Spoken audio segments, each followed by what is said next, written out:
Here, the next objective I want to perform is to add a price column here on column F. I'll type in price in the title, and I'll change the color to my relevant color.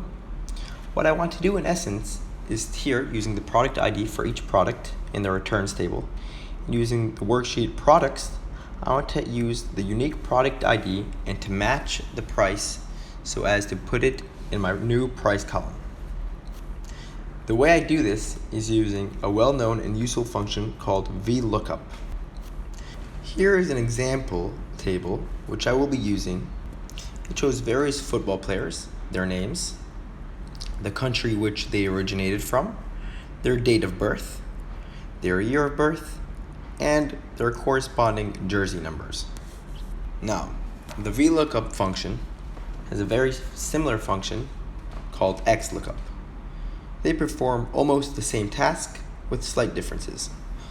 What they do in essence is they take a specific value, they search for this value in a specific table, and thirdly, they extract and find an answer depending on a criteria which we give it.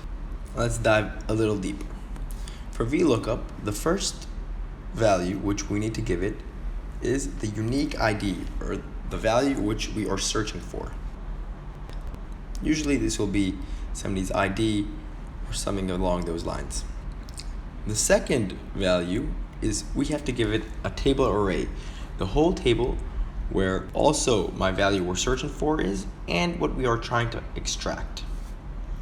The third value is the column index number, the index number of the column where the answer we are trying to find is located. The fourth thing is optional, range lookup. It asks either 1 if you want an approximate match or 0 if you want an exact match. We are only going to be using exact match. The reason for this is sometimes Excel does not know what to do. If we has approximate match with similar numbers, it'll give us errors and whatnot. Let's see this function in action. Here, we will search for the value Lionel Messi using Vlookup, and we will search for it in the players table, this example table we have here. What we are trying to extract is the jersey number. To do so, for the call index number, we will give it the fifth column, 5. It is important to ensure that the value we are looking for is located in the leftmost column of our table. Okay, so what process does Excel take here? How does this work? It goes to the leftmost column and goes to the first cell in this column and asks, is this cell Lionel Messi? Then it goes to the second cell, and here, because it is Lionel Messi, Excel counts 1, 2, 3, 4, 5 cells. In essence, it will extract the number 10, as we can see here. Let's try this additional Vlookup search. We will search for Argentina. Since Argentina is not located in the leftmost column, the Vlookup function will not work. What will Excel think is happening? It will go to the leftmost column and search for Argentina in each one of the cells. Since Argentina is not located, it will give us an error. To fix this, we will use the same Vlookup function, search for Argentina, but the players table will start from country. We will skip the name column. So it will be country to numbers, and it will search each of the columns, each of the cells in the column until it finds Argentina. Then it will count 1, 2, 3, 4, 5. Again, we have an error. The fifth column from the left is empty.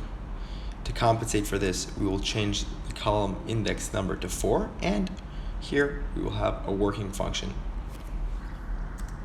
Now we will go over the XLOOKUP function. This is very similar to the Vlookup function. Here we have the lookup value, the cell, the value we are searching for. The lookup array. Here it asks for the column which the lookup value is located in. The return array. This is the column where we want data to extract. There's an if not found option, meaning if there is no match, instead of the default not available, NA, we could have a specific customized message. Also, we have the match mode. We have 0, which is what we will be using an exact match. If it's not found, it will give us NA, not available. -1 is also the exact match, and if it's not found, it will give us the next smaller item, as we can see here. 1 is similar to -1, an exact match, and if it's not found, it will return the next larger item. And 2, the wildcard, we won't be using too much of that in this course. And lastly, we have the search mode. We have the default one, which starts at the first item. -1 begins the search at the last item in the array, in the column. And 2 and -2 we won't be using too often in this course. These are options for binary searches when the columns are already organized in ascending or descending orders. So let's try and perform our search using Vlookup and see how it's done. I'm searching for the value Argentina. The lookup array is in country, and what I'm trying to extract is from the name column. So what Excel will do, it will go to the the country column, and it will start looking one by one for Argentina. Here, Argentina is the second cell, and it will give me the corresponding cell in the players' names. It will give us back Lionel Messi. Let's try a different example. If we try a country that's not listed in the array given to it. So we will try USA, and Excel will go to the country column, and one by one he will start checking to see if USA is located in that cell. So he'll go down all the way down to the bottom of the list, and since USA is not in this list, it will give us back an error. Since we put the default try again is what we will have received. A third example of Vlookup is here. We will try Argentina. Country will be the lookup array, and the only thing different is we will put -1 here at the end, meaning we want the search to start from the bottom to top. So it will go from Brazil to Argentina. Here we go, we found Argentina, and it will give me the corresponding name in the cell of player names. Okay, now that we've learned Vlookup and Xlookup and their functions, let's try to match the price to the correspondent product. So we'll use the Vlookup function, and we'll type in equals Vlookup, and the value we're searching for is the product ID, so we'll click on A2. We'll use a comma to separate to the next question. Table array, we will go to the products worksheet, and we will highlight the entire table of products. Another comma, and we're looking for the price, so the call index number will be 2. The second column is the price column. We'll use another comma, and lastly, we'll give it 0.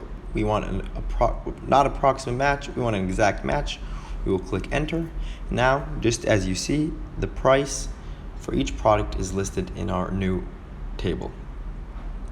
Now that you have an understanding of Xlookup and Vlookup, you have a better understanding of Excel and its vast amounts of uses.